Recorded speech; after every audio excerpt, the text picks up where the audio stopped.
आपका करियर कहाँ से स्टार्ट हुआ? मुझे याद है I was so over ambitious about my career कि मैंने यूनिवर्सिटी के पहले साल पंजाब यूनिवर्सिटी में एडमिशन हुआ था। तो आई थिंक वो जो एक अर्ज थी ना टू डू समथिंग, वो मुझे यहाँ तक ले आई है। बचपन कैसा गुजरा? कोई ऐसी शरारत जो आपको अब तक याद हो? 10 साल 11 साल के बाद जो याद है, मैं I have been very mischievous, मैं बहुत ज्यादा शरारती बच्ची रही हूँ। आपने स्टार्ट से ही न्यूज एंकरिंग का सोचा था? मुझे ये नहीं पता था कि मुझे ये एग्जैक्टली ये करना है।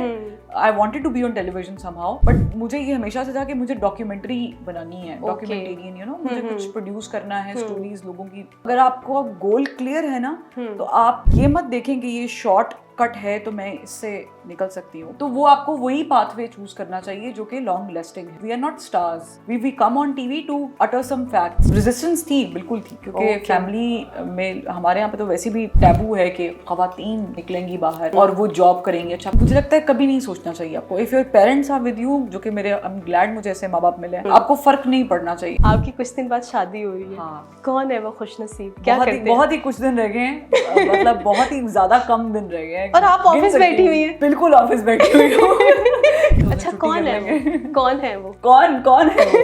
कौन है वो? अब आप मुझे ये बताएं कि नया साल शुरू हुआ, आपने किस तरह से स्टार्ट लिया उसका?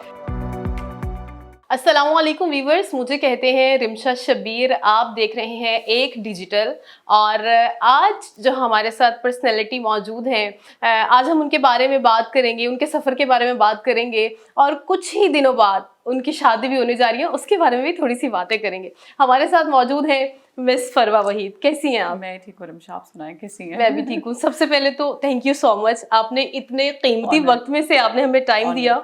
और अभी मैं देख रही थी कि आप जल्दी जल्दी अभी आई हैं और मेकअप करवा रही थी मेकअप रूम में, और अभी आपका प्रोग्राम भी है।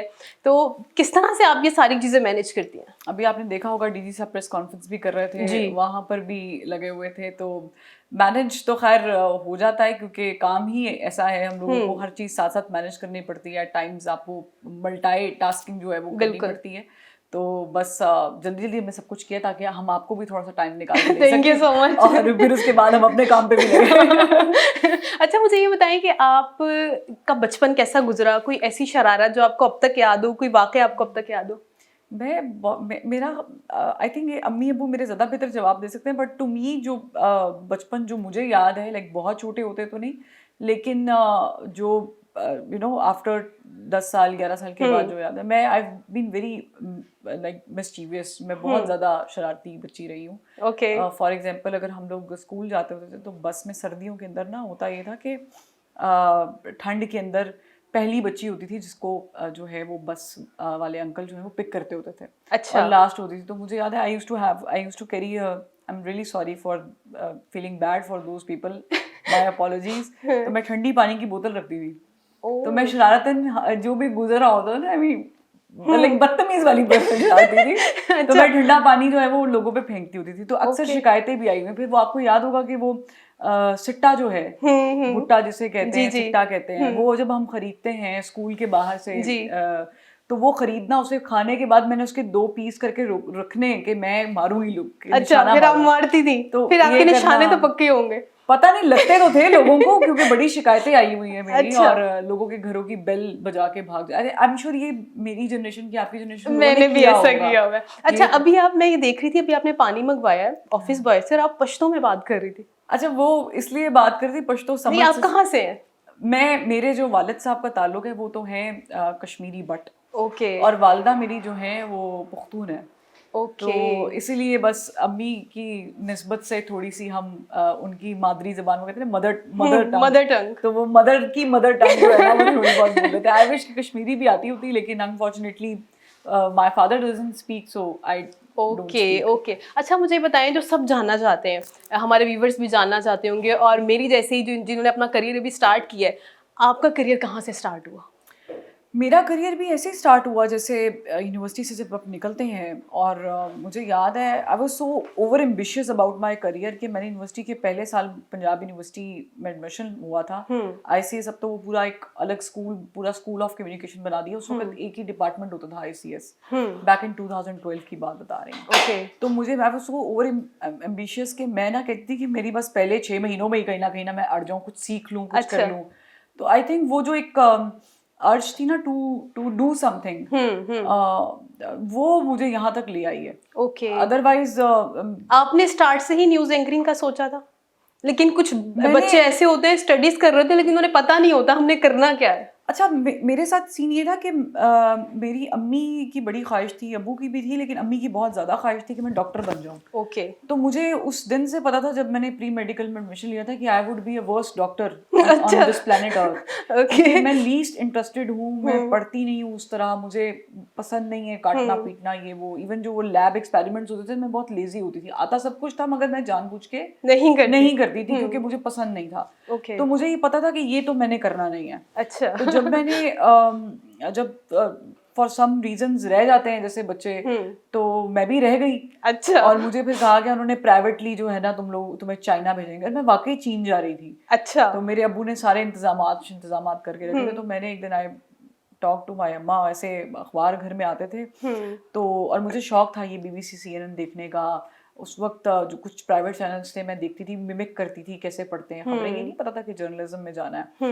तो मैंने अम्मी को बोला कि मैंने ना अखबार खोला हुआ था कि ये करना है। तो उन्होंने कहा ये क्या है? तो मैंने कहा ये देखें, ये कम्युनिकेशन स्टडीज होती है। उन्होंने कहा इससे क्या होगा? मैंने कहा मैं सहाफ़ी बन जाऊंगी। कहती फिर टीवी पर आऊंगी। मैंने कहा टीवी पर आऊंगे। तो उन्होंने मुझे हंस के कहा हाँ पूरी दुनिया तुम्हें टीवी पर बिठाने के लिए बैठी हुई है ना, कि फरवा वही आएगी टीवी पे बैठ जाएगी। तो मुझे याद है कि जब मैं गई तो मेरी क्लास में 70 का शायद गालिबन क्लास थी वो बैच था, और उसमें बहुत चंद लोगों के अलावा बाकी सब यही थे। कोई प्री मेड से रह गया, कोई प्री इंजीनियरिंग ने मेरी मतलब अच्छे नंबर नहीं स्कोर कर सका, कोई MCAT कैट से रह गया, कोई किसी और फील्ड में जाना चाहता था, एडमिशन नहीं हुआ डिपार्टमेंट में, तो यहाँ गए। तो मुझे लगा ये तो सारे वो वाले लोग हैं जो हाईली यानी कि वेल स्कोर्ड लोग हैं, लेकिन उनको पता नहीं है डायरेक्शन का। बट आई न्यू इट, मुझे ये नहीं पता था कि मुझे ये एग्जैक्टली ये करना है। I wanted to be on television somehow, but मुझे ये हमेशा से था कि मुझे डॉक्यूमेंट्री बनानी है, डॉक्यूमेंटेरियन मुझे कुछ प्रोड्यूस करना है, स्टोरीज लोगों की सुनने का बड़ा शौक था। उसको जहन में जैसे कहते हैं ना कि आप स्केच बना लेते हैं, जब किताब पढ़ते हैं तो आपके जहन में स्केचिंग पूरी चल रही होती है। अच्छा यहाँ पे टेबल होगा, ये इमेजिनेशन चल रही होती है। इमेजिनेशन। तो मुझे वो इमेजिनेशंस मेरी इतनी स्ट्रांग थी कि मैं कहानियां बैठे बैठे बना देती थी। यार ये जो करेक्टर है ना, जैसे कोई एक खातून को मैंने देखा कि वो अपनी कार्ट पे ना बच्चे सुलाए हुए थे, उसने वो समोसे पकोड़े बेच रही थी। अच्छा। तो दैट स्टक विद मी। मैंने कहा यार मैं इस पे डॉक्यूमेंट्री बनाऊंगी। बट समहाउ वो हज़ारों ख्वाहिश ऐसी, हज़रत गालिब ने फरमाया कि हर ख्वाहिश पे दम निकले, तो मेरा अभी इस पे ख्वाहिश पे दम निकलना बाकी है। बट लेकिन आपका एक माशाल्लाह नाम है, सब आपको जानते हैं। अच्छा, जो अब करियर जिन्होंने भी स्टार्ट किया है उनको जो चैलेंजेस दरपेश हैं, या आपको कोई ऐसा चैलेंज पेश आया हो और आपने उसको रिपोर्ट भी किया हो इस करियर के दौरान? अच्छा, वैसे तो बहुत चैलेंजिंग होती है कोई भी अगर खवातीन के हवाले से मीडिया में हम देखते हैं ना कि मीडिया को एक्चुअली ग्लैमराइज किया जाता है। फॉर इंस्टेंस मुझे अब का पता नहीं है, लेकिन जब मैंने स्टार्ट किया था तो मुझे रिपोर्टिंग में डाला गया, एक अलग चैलेंज था। फिर मैं इसमें गई न्यूज़ एंकरिंग वाली साइड पे। मैंने थोड़ा सा न्यूज़ रूम में बैठ के काम किया, फाइल कैसे करते हैं, OCVO कैसे लिखते हैं, थोड़ी बहुत एडिटिंग सीखी, वॉइस ओवर करना सीखा। तो इन्हीं सारे काम जो नॉर्मली आई एम ग्लैड कि मैंने ये सारे काम किए, क्योंकि जब मुझे मेरे सामने कोई ये कहता ना ये ऐसे नहीं ऐसे होता, तो मुझे पता होता है कि जो है ना ऐसे नहीं है, ऐसे ही होता है। ऐसे ही इसका एक बहुत बड़ा फायदा होता है। उस वक्त शायद आपको ये स्ट्रगलिंग फेज लग रहा था, जो कि मुझे भी लग रहा था, पर मुझे मजा बहुत आता था। मैं कुछ भी करती थी। अगर मुझे किसी ने ये कह दिया ना कि आप ये जाके वॉइस ओवर कर रहे हैं और 70 के वो दे दिए हैं, पूरा एक होता बिल्कुल था, तो मैं जाके करती थी, मुझे मजा आता था। फिर बाद में, लेकिन वो अलग बात है, सुनना अजियत होती थी। तो नए आने वाले जो बच्चे हैं ना, I would like to share, क्योंकि जब मैं इस फील्ड में एंटर हुई थी बहुत पीक थी कन्वेंशनल मीडिया की, मेन स्ट्रीम मीडिया की। Still we hold some grounds, लेकिन अब जाहिर है कि डिजिटल मीडिया ने बहुत हद तक रिप्लेस कर दिया है। आप डिजिटल के लिए ही कर रही हैं ये। बिल्कुल। तो मुझे लगता है कि प्लेटफॉर्म्स, मीडियम्स बहुत ज़्यादा आ चुके हैं वास्ट लेवल पर, लेकिन हर प्लेटफॉर्म की एक अपनी वैल्यू है जो वो होल्ड करती है। तो नए आने वाले बच्चों के लिए तो मैं यही कहूँगी कि लेजीनेस नहीं होनी चाहिए। मतलब अगर आपको गोल क्लियर है ना, तो आप ये मत देखें कि ये शॉर्ट कट है तो मैं इससे निकल सकती हूँ। तो वो ऐसे ऑफर्स और ऐसी चीजें आपको बहुत सारी मिलती हैं, I will make you a star, and nobody is star. I'm sorry, we are not stars. We come on TV to utter some facts. That is it. We doing a job जिसमें आप समझ लें कि ये अबलाग का काम है। पैगंबरों के ऊपर ये काम उन्होंने किया था, लोगों की तबलीग करके उनको सही चीज़ बताने का। तो ये बड़ा सेंसिटिव काम है जो अल्लाह ताला ने हमें चुना है, अब हम पे जिम्मेदारी डाली, इसमें खाना तो बिल्कुल नहीं होना तो चाहिए। फैमिली में कभी आपको ऐसी बातें सुनने को मिली हो, टीवी पर आ रही है, टीवी पे जा रही है, ये क्यों चैनल में चले गई? I think I am the, बल्कि I am not thinking, I am the first one on both sides. My अम्मा भी और अब्बा भी जो जॉब की और इतनी ही कोई मतलब out of the box job करी कि और मुझे रेजिस्टेंस थी, बिल्कुल थी, क्योंकि फैमिली में हमारे यहाँ पे तो वैसे भी टैबू है कि खवातीन निकलेंगी बाहर और वो जॉब करेंगी, अच्छा फिर वो मेकअप और फिर जब एक मकाम बन गया उनका तो वो पता नहीं कैसे आएंगे। एग्जैक्टली और मुझे लगता है कभी नहीं सोचना चाहिए आपको, if your parents are with you, जो कि मेरे आई एम ग्लैड मुझे ऐसे माँ बाप मिले हैं, तो फिर मुझे कोई आपको फर्क नहीं पड़ना चाहिए। बस आपको ये क्लियर होना चाहिए कि दिस इज योर डेस्टिनेशन और उसके पूरे रास्ते को एंजॉय करें, क्योंकि वो समहाउ मिल जाती है। आई टेल यू, ऐसे ऐसे लोग हैं जो किसी जगह के लिए कोशिश कर रहे हैं, 12-12 साल बाद वो पहुंचे उस जगह पर, लेकिन मैंने देखा है कि वो थ्रू आउट उसे एंजॉय करते हुए गए हैं। यानी छोटी छोटी स्ट्रगल, हर्डल्स, आजमाइशें, प्रॉब्लमैटिक होना चीज़ों का, ये एक पार्ट ऑफ लाइफ है। तो नए आने वालों को भी चाहिए कि आज मैं हूँ, देखिए मैं किसी की जगह पर हूँ, बहुत सारे ऐसे नाम थे जब हम फील्ड में आए थे, वो थे, अब नहीं है, और अब हम हैं, मैं भी नहीं होंगी, तो किसी ने तो मेरी भी जगह रिप्लेस करनी है ना। तो to become that I have struggled a lot and it's not struggle, it's a beautiful experience. तो to become somebody like me, I would be glad अगर कोई इस तरह की ख्वाहिश रखे, तो वो आपको वही पाथवे चूज करना चाहिए जो कि लॉन्ग लास्टिंग है। बिल्कुल बिल्कुल सही बात की। अब मैं असल बात के ऊपर आऊंगी। आपकी ये नकली बातें थी सारी। आपकी कुछ दिन बाद शादी हो रही है। हाँ। कौन है वो खुशनसीब? क्या करते हैं? बहुत ही कुछ दिन रह गए हैं, मतलब बहुत ही ज्यादा कम दिन रह गए हैं। और आप ऑफिस बैठी हुई हैं?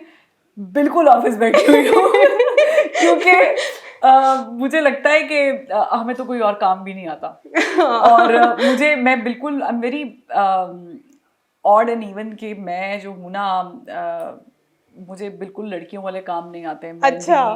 या ये क्या होता है, तो तैयारी कहाँ तक पहुंची? मुझे बिल्कुल आइडिया नहीं है कि मैंने उस दिन क्या करना है, क्या तैयारी नहीं की आपने? नहीं, तैयारी तो ज़ाहिर है, I'm sure घर वालों ने, बहनों ने, सबने की हुई है मेरे लिए। लेकिन मुझे ये पता है कि मुझे कुछ नहीं पता, क्योंकि मुझे कुछ नहीं पता। तो मैं काम पे इसीलिए आ रही हूँ कि एक तो जाहिर है कि काम से दूर रह नहीं सकती हूँ, और दूसरा ये कि एक अच्छी डिस्ट्रैक्शन भी है, और ठीक है जब शादी का दिन आएगा तो अच्छा, छुट्टी कर लेंगे। कौन है वो? कौन है वो? कौन है वो? ये भी रात उन्हीं के साथ चला गया। अच्छा, so he's a very nice man. Okay, माशाल्लाह। और हम लोग we've been friends for a long time now, और बस उन्होंने रिश्ता भेजा and everything went well. So it's something that I think जो लाइफ पार्टनर होता है ना, वो मुझे लगता है शादी कभी भी आउट ऑफ लव या आउट ऑफ अर्ज नहीं करनी चाहिए, आउट ऑफ रिस्पेक्ट करनी चाहिए, अंडरस्टैंडिंग करनी चाहिए। वाह, बहुत खूबसूरत। क्योंकि जो मोहब्बत होती है ना, होता ये है कि हम हर चीज़ को साइकोलॉजिकली किसी भी अट्रैक्शन को, अफेक्शन को मोहब्बत समझ लेते हैं, और उसका बेहतरीन तरीका जज करने का ये है कि have a distance, long distance, so you can understand कि वेदर यू आर कंपैटिबल और नॉट। तो मेरे केस में भी आई थिंक यही सिचुएशन है, बट आई एम ग्लैड कि अच्छे शख्स के साथ शादी हो रही है, अंडरस्टैंडिंग अच्छी है, plus we both are very enthusiastic about our jobs. तो बाकी लेट्स सी कि 2-3 दिन बाद जो है वो क्या होने जा रहा है, वहाँ क्या होगा और यहाँ क्या होगा, किसकी किस्मत ज़्यादा खुलती है, ये लेकिन ये जो है ना टीम वर्क होता है। बिल्कुल सही बात की। अब आखिरी सवाल मैं आपसे करूंगी, लेकिन मैं वॉक करते करते आपसे पूछूंगी। जरूर। ठीक है, और हम बाहर चलते हैं और आपसे वो पूछते हैं। तो अब आप मुझे ये बताएं कि नया साल शुरू हुआ, आपने किस तरह से स्टार्ट लिया उसका? नया साल मैंने काम से शुरू किया। ओके। 1 जनवरी को मैं ऑफिस में पाई गई। अच्छा। और मुझे बड़ा अच्छा लगा, क्योंकि आई समटाइम्स मिस, जब से प्रोग्रामिंग में आई हूँ तो न्यूज़ में जब मैं थी, जब आपकी तरह मैं भी खबरें पढ़ती होती थी, तो मुझे याद है कि मेरी तकरीबन ईदें जो हैं वो न्यूज़ स्टूडियोज़ में गुजरी हैं और मुझे बड़ा मज़ा आता था। उसकी अच्छा। वजह ये है कि न्यूज़ स्टूडियोज़ में जो है वो लोग कम होते हैं और मुझे ज़रा वो वाला माहौल देखे ना न्यूज़ चैनल का ज़रा तसल्ली होती थी कि यार सब अपने अपने घरों को गए हैं और हम काम कर रहे हैं, तो एक अच्छा टाइम स्पेंड होता था। और मुझे बड़े ही अरसे के बाद 1 जनवरी जो है वो दफ्तर में गुजारने का मौका मिला। अच्छा लगा, प्रोग्राम किया, काम किया, दफ्तर वालों के साथ न्यू ईयर सेलिब्रेट किया और इस तरह गुजर गया नया साल का पहला दिन भी। ओके, अब मुझे ये बताएं कि as an program news anchor हम देखते हैं कि बहुत सी लड़ाइयाँ भी हो जाती हैं, कुछ ऐसे सवाल पर गेस्ट होते हैं कि वो आग बगोला हो जाते हैं, उनको किस तरह से कैरी करती हैं फिर आप? एक्चुअली पहले मुझे शायद कभी गुस्सा आया करता था बहुत ज़्यादा, मैं थोड़ी सी रिएक्टिव भी हो जाती थी, बट चूंकि जॉब ऐसी होती है, इतनी जिम्मेदारी वाला काम है कि इसमें आप रिएक्शन दे नहीं सकते क्योंकि वो पर्सनलाइज हो जाता है। मतलब मैं अपनी पर्सनल ग्रज क्यों किसी पे निकालूं या कोई अपना। कभी ऐसा हुआ है कि दिल किया नहीं मैं बोलूं? नहीं, बहुत दफा दिल किया और जब दिल करता है तो मेरे जो लड़के हैं वो उनको मेरे फेशियल एक्सप्रेशंस जो है मेरी एक्सप्रेसिव, तो उनको समझ आ जाती है कि ना अब काम जो है ना वो पक गया, आउट ऑफ कंट्रोल, मुझे यही कह रहे थे काम डाउन मेरे कुछ नहीं हुआ, but I always reply back if it is something वर्दी, तो मैं हमेशा रिप्लाई करती हूँ। बट अगर कोई जातियात पे यानी कि अक्सर ऐसे गेस्ट होते हैं जिनसे कोई आप सख्त सवाल कर ले तो वो आपको किसी के साथ रिलेट कर देते हैं। फॉर एग्जाम्पल अगर आप किसी पार्टी के ऊपर सवाल उठा रहे हैं तो वो आपको लिंक कर देंगे दूसरी पार्टी के साथ, और वो दूसरी पार्टी वालों के अगर आप खिलाफ बात करेंगे तो वो आपको पहले वाली के साथ। तो हमारे यहाँ पे जो पोलराइजेशन है ना वो बहुत ज्यादा बढ़ चुकी है, तो इसका I am sure her journalist शिकार रहता है। सोशल मीडिया पे तो आपको पता है ट्रोलिंग गालियां बिल्कुल ऐसा ही है। चलिए अब लास्टली मुझे बताएं, नए साल के शुरू में या आपकी अब शादी होने लगी है, नया सफर का आगाज हो रहा है, कैसा फील कर रही हैं? कुछ फील नहीं मुझे अंदाजा हो रहा है आप ऑफिस में मौजूद है तो क्या फील कर रहे हैं कि बस एक चीज है जो होनी है और वो हो जाएगी। बट अगेन मैं यहाँ पे एक चीज कहूंगी और वो ये है कि लड़कियां जब माँ बाप का घर छोड़ के जाती हैं तो आई एम श्योर आप पे भी जब टाइम आएगा तो यू कैन फील इट। और मैं ये हर लड़की को देखती थी और मुझे फील नहीं होता था, मगर अब मुझे ये क्योंकि I am going through this process तो मुझे फील होता है कि बड़ा मुश्किल काम होता है। और अमेजिंगली औरत को अल्लाह ताला ने कैसे डिज़ाइन किया है कि जब आप मेहंदी लगवा रहे होते हैं या आपके घर में सारी खवातीन इकट्ठी होती हैं, आपको वो सब कहीं ना कहीं से आई होती है, कहीं ना कहीं अपना घर छोड़कर, बट वो आपकी खुशी में मतलब बिल्कुल शरीक होती हैं, बराबर की होती हैं। और क्या कुदरत का कमाल है कि आप एक नई जिंदगी शुरू कर रहे हैं और दूसरी जिंदगी को you're saying goodbye, not in a bad term but it's a very difficult process। तो आप एक से दो होने जा रही हैं, डाइजेस्ट करने की कोशिश कर रही हूँ। हमारी दुआ है कि आपका जो नया सफर शुरू होने वाला है बहुत ही शानदार हो, आपको खुशियां नसीब हो। थैंक यू सो मच, आपने हमारे लिए टाइम निकाला, अब आपने प्रोग्राम के लिए भी जाना है। तो नाजरीन, ये था quick walk and talk interview और मिस फरो हमारे साथ मौजूद थी। आप भी दुआ कीजिएगा, मैं भी इनके लिए दुआ करूंगी कि इनका जो नया सफर शुरू होने वाला है खुशियों भरा सफर हो। तो मुझे दीजिए इजाजत, अल्लाह हाफिज।